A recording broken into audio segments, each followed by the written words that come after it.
इतनी काबिलियत तो डेवलप कर लो, चाबी तो हम दे देंगे आपको, जिसको चाहिए आप एक बार बताइए। आने अभी जैसे मान के चलो एक बैच चल रहा है, अभी हम दिसंबर में कुछ ज्यादा बैच निकालेंगे, उसके बाद फिर मई जून में और ज्यादा बैच निकालेंगे, उसके बाद फिर दिसंबर में 24 में बहुत सारे बैच निकाल सकते हैं हम।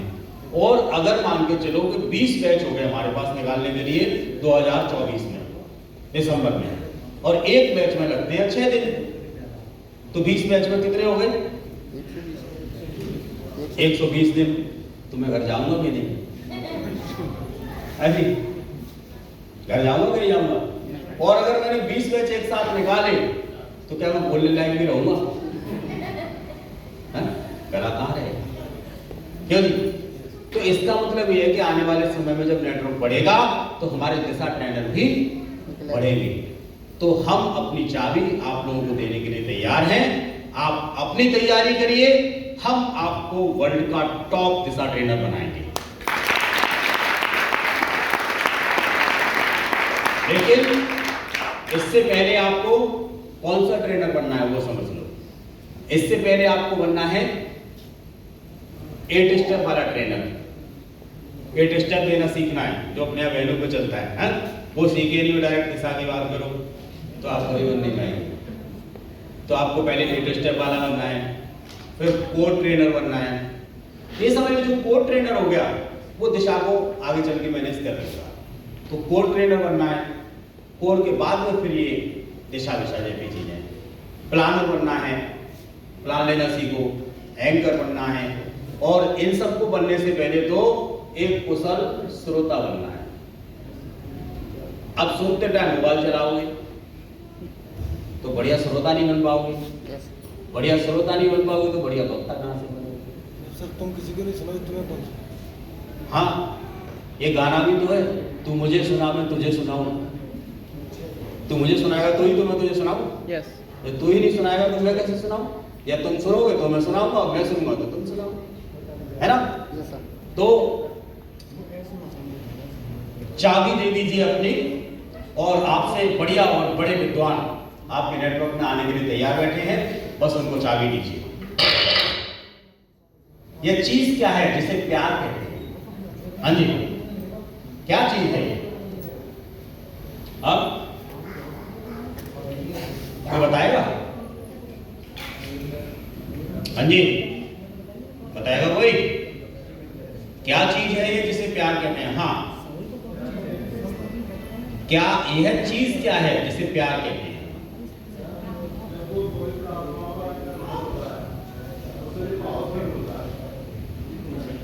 ओके, और बताइए जी, बताओ मैडम। एक एहसास होता है सर, जैसे हमें सामने वाला दिखता है कि हमारे साथ कितना लगाव कर रहा है या हमारे साथ कुछ गलत नहीं कर रहा, तो वो एक प्यारी जो है। ओके, एहसास, ठीक है। और बताइए।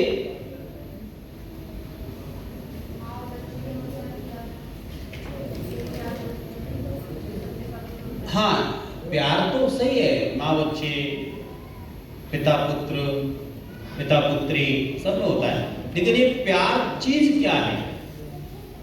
ये प्यार कहते हैं आखिरकार ये चीज है क्या? जैसे मैडम ने बताया एहसास है। हेलो, बताते नहीं आप लोग। इसको को सही तरीके से निभाना है। वेरी गुड, और निकालो।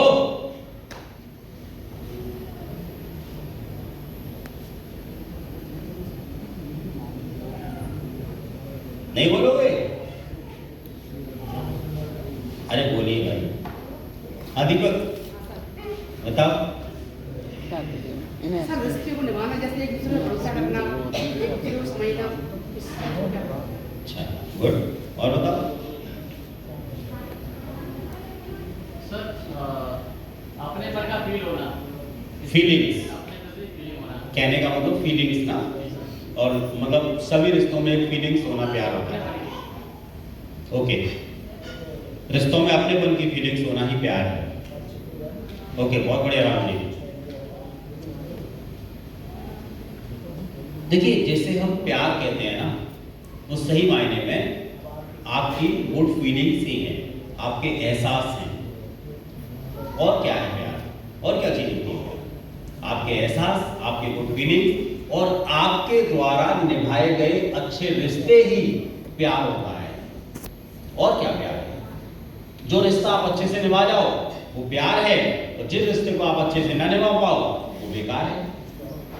क्यों जी? मैंने बताया रिश्तों में कपट नहीं होना चाहिए, निष्कपट होने चाहिए रिश्ते। निष्कपट, निष्पक्ष, निस्वार्थ। स्वार्थ वाले रिश्ते भी नहीं चलते। जब कोई किसी से स्वार्थवश जुड़ता है ना, तो स्वार्थ वाले रिश्ते बहुत लंबे समय तक चलते नहीं हैं, क्योंकि जैसे ही स्वार्थ की पूर्ति होती है वैसे ही वो रिश्ते खत्म हो जाते हैं। तो समझ गए क्या चीज है प्यार? हमारे एहसास और जिन रिश्तों को हम बहुत अच्छे से निभा लें वही प्यार है। संगति का असर, संगति का बहुत बड़ा असर होता है जीवन के अंदर। देखिए, सुनार के यहां जो कूड़ा निकलता है, कूड़ा, आपको पता है हम लोग अपना कूड़ा फेंकते नहीं है बाहर। हम अपने कूड़े को बाहर कभी नहीं निकालते दुकान से, उसे इकट्ठा करके झाड़ फूक के थैली में भर के रख देते हैं। तो बादाम से महंगा बिकता है। हेलो, कैसे बिकता है? बादाम से महंगा बिकता है हमारा कूड़ा। यानी कि सुनार का जो कचरा होता है वो भी बादाम से महंगा होता है। और बाहर कूड़े की क्या औकात है? कुछ नहीं। तो इसका असर किसका है? संगत का, संगति का। कूड़ा संगति किसकी कर रहा है? सोने की, सोने जैसी चीज की संगति कर रहा है, तो कीमत तो ऑलरेडी बढ़ ही जाएगी। तो संगति का असर बहुत बड़ा होता है। ऐसा कहा जाता है कि आप अगर मान लीजिए संत महात्माओं में बैठना शुरू कर दें और आप कितने भी बुरे इंसान से ही, कुछ समय ऐसा गुजरेगा इसके बाद आप राधे राधे जपना शुरू करेंगे। और आप कितने भी बड़ी शराबी सही, लेकिन अगर अच्छी संगति, ऐसी दिशा जैसी संगति में अगर बढ़िया से पार्टिसिपेट 2-4 बार कर लिया तो आप बढ़िया शराब आराम छोड़ ही दोगे। और मेरे जैसे आदमी के साथ अगर कोई रह लिया 2 महीने भी तो पक्का छोड़ देगा। क्यों जी? क्योंकि मैं खुद नहीं पीता तो उसे कैसे पीने दूंगा? क्यों भाई? है कि नहीं? संगति का असर होता है।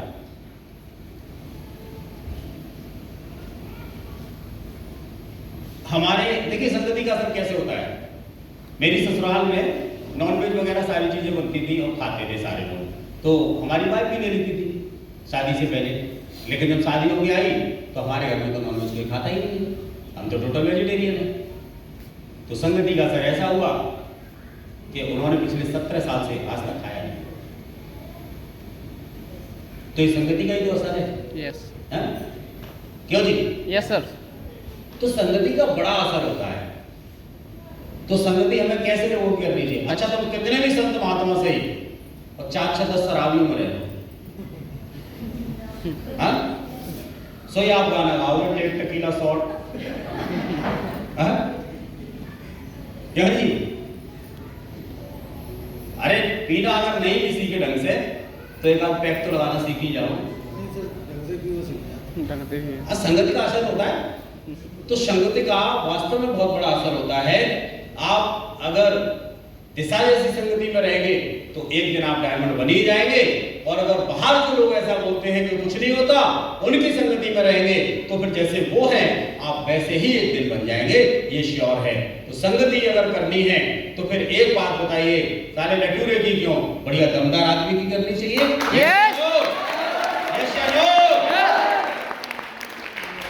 लटूरे की संगति में क्या मिलने वाला है? क्यों है सचिन?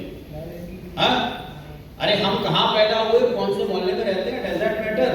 लेकिन संगति हम बढ़िया आदमी की करेंगे तो हम भी बढ़िया हो जाएंगे। क्यों जी? तो संगति का बहुत बड़ा असर होता है। बढ़िया लोगों के साथ बैठिए, बढ़िया माहौल में बैठिए, बढ़िया जगहों पर बैठिए, आप एक दिन बढ़िया हो जाएंगे। ठीक है ना? किसी की आलोचना न करें। ये बात हम बहुत समय से समझाते हैं और लगातार दिशा में ये बात का टॉपिक चलता रहता है। ये बहुत ही बड़ा मतलब आपके दिमाग की गंदगी है किसी की आलोचना करना। हम किसी की आलोचना करते हैं तो वह अपने बचाव में बहाने बनाना शुरू कर देता है। जब आप किसी की आलोचना करते हैं ना तो वो अपने बचाव में क्या करेगा, कुछ ना कुछ बहाने तो बनाएगा और वो बहाने उसे लेके डूब जाते हैं, उसको उसके कैरियर को खत्म कर देते हैं। ज्यादा आलोचना से कोई सुधरता नहीं है, बल्कि आपके रिश्ते और खराब हो जाते हैं। आलोचना का मतलब हर गलती बताते रहना, मतलब हमेशा गलती ही बताते रहना, बुराई। हाँ। आलोचना का मतलब बुराई, किसी की बुराई करते रहना और ज्यादा बुराई करते रहना, इससे वो सुधरेगा नहीं, इससे वो और बिगड़ेगा, खतरनाक हो जाएगा और वो मौका देखेगा कि बेटा कब तेरा पत्ता काटूं, तू टेंशन मत ले। हाँ, वो ऐसा मौका देखना शुरू कर देगा। तो रिश्ते खराब हो जाते हैं। हमें रिश्ते बनाने हैं तो फिर हमें किसी की आलोचना नहीं करनी है, क्योंकि इतना बात फैक्ट है कि मैं शायद किसी की आलोचना करके तो कुछ पा नहीं सकता। और मैं किसी को एक बात बताइए, किसी को बुरा कह करके क्या मैं उसे पा सकता हूँ? नो। हाँ, मैं किसी को बुरा कह के उसे पा सकता हूँ क्या? नो। लेकिन उसको अच्छा कह के पा सकते हैं।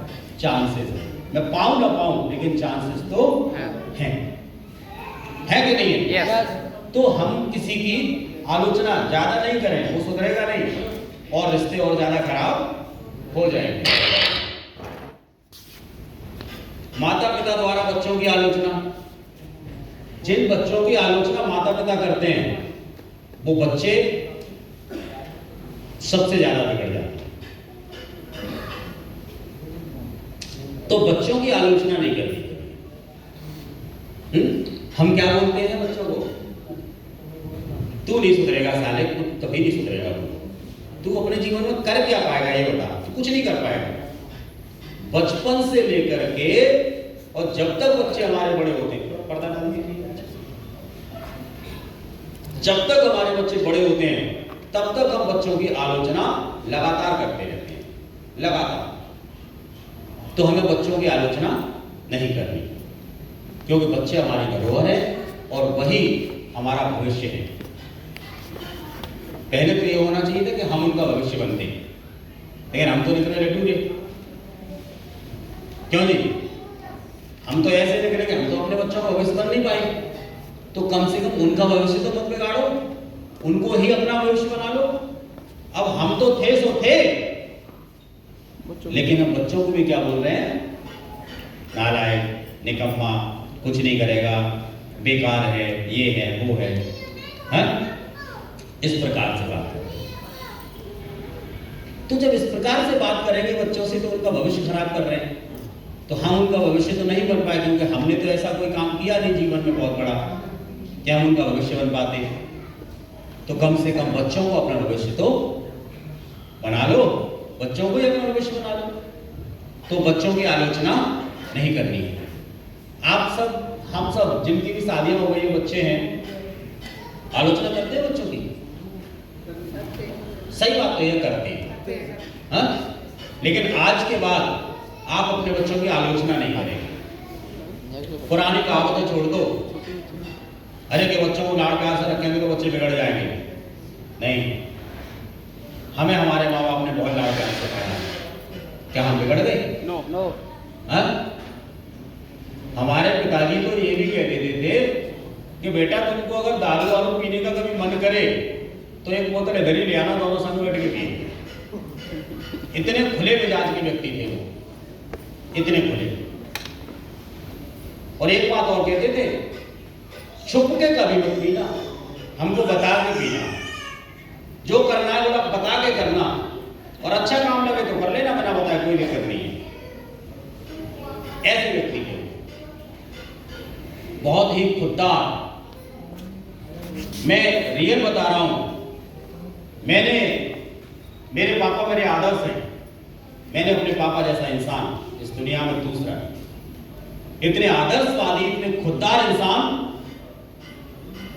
उन्होंने ना कभी कोई चीज जैसे खरीदी और वो कबाड़ा भी हो गई, बेचते नहीं थे। हम कहते पापा बेच दो, ये जगह घेर रही है खाम में। बोला अरे यार, जब हम दुनिया में नहीं होंगे तो हमारे नाती बंदी इसको देख के ये तो कहेंगे बाबा ने नहीं थी। हाँ, इतने ऐसे इंसान थे वो। तो हम अपने बच्चों की आलोचना करते हैं। हाँ, बस उन्होंने मुझे एक ही काम के लिए रोका था, कंपनी करने के लिए। पता नहीं उनके दिमाग में क्या था, लेकिन मैं रोका नहीं, उसके लिए बहुत रोका हुआ। पता नहीं उनको क्या लगता था, या तो उनको ऐसा लगता होगा कि घर का बड़ा बेटा है और यही अगर उल्टी सीधे कामों में चला गया तो बाकी बच्चों का क्या होगा, तो उनको ऐसा लगता होगा। लेकिन मैंने सारे भाइयों को सेट कर दिया, सब कुछ कर दिया, कहीं कोई टेंशन नहीं करी। हमने उनके भरोसे को कभी नहीं छोड़ा। तो बच्चों की कभी भी आलोचना नहीं करें, और आज के बाद आप अपने बच्चों की बिल्कुल भी आलोचना नहीं करेंगे। अगर बच्चा नंबर कम लेके भी आया है, कोई दिक्कत नहीं, उसको प्रोत्साहित करिए, उसको बोलिए कोई बात नहीं बेटा, आज तुम कम लाए हो, हम आपके साथ खड़े हैं, आपको एक ट्यूशन और बढ़ा देंगे, अगली बार आपके जो नंबर हैं वो और ज्यादा आएंगे, हम तुम्हारे साथ खड़े हैं, चिंता मत करो। जबकि हम उसका उल्टा करते हैं, जैसे नंबर कम आए हम बच्चों को डांटते हैं, पूरा पैसा फालतू था क्या, इतना पैसा खर्च कर रहे हैं तेरी पढ़ाई पे, तो तुझे अकल नहीं है? तू कर क्या रहा है? तेरा ट्यूशन में सब बंद, अब कुछ नहीं मिलेगा तुझे। तो हम आलोचनाएं करने लगते हैं। आज के बाद आप ध्यान रखिए, आप अपने बच्चों की आलोचना नहीं करेंगे, आप अपने बच्चों को प्रोत्साहित करेंगे, आगे बढ़ने के लिए उनकी प्रेरणा बनेगी। ऐसा कर पाएंगे? यस। कर पाएंगे? यस। अगर कभी किसी चीज से गलती हो जाती है बच्चों से, तो गलती पे डांटिएगा मत, प्यार करिए और प्यार से उस गलती को सुधारिए। पुरानी कहावतें भूल जाइए कि साहब प्यार से बिगड़ते हैं, नहीं, बिगड़ते डांट से। प्यार से कौन बिगड़ा आज तक? हमें तो समझ भी नहीं आया आज तक प्यार से बिगड़ा कौन। अगर प्यार से बिगड़ते हैं तो फिर हम प्यार करते क्यों हैं? क्यों जी? तो प्यार से कभी भी कोई भी नहीं बिगड़ता, आलोचनाओं से बिगड़ते हैं लोग। जब किसी की आलोचना ज्यादा होती है तो लोग बिगड़ जाते हैं, फिर चाहे वो बच्चे हो चाहे हमारे कोई रिश्तेदार हो। यस। फिर चाहे तो वो बच्चे हो और चाहे वो हमारे अपने हो, गुरु हो, शिष्य हो, रिश्तेदार हो, अपलाइन हो, डाउनलाइन हो, आलोचनाओं से रिश्ते खराब होते हैं। आलोचना कभी जीवन में नहीं करनी चाहिए। क्लियर? यस। तो हम अपने बच्चों की आलोचनाएं बिल्कुल नहीं करेंगे। अब देखिए, मैं आपको एक एक्सरसाइज कराता हूं। जैसे आप और हम अपने बच्चों की जैसे आलोचनाएं करते हैं, मैं तो करता ही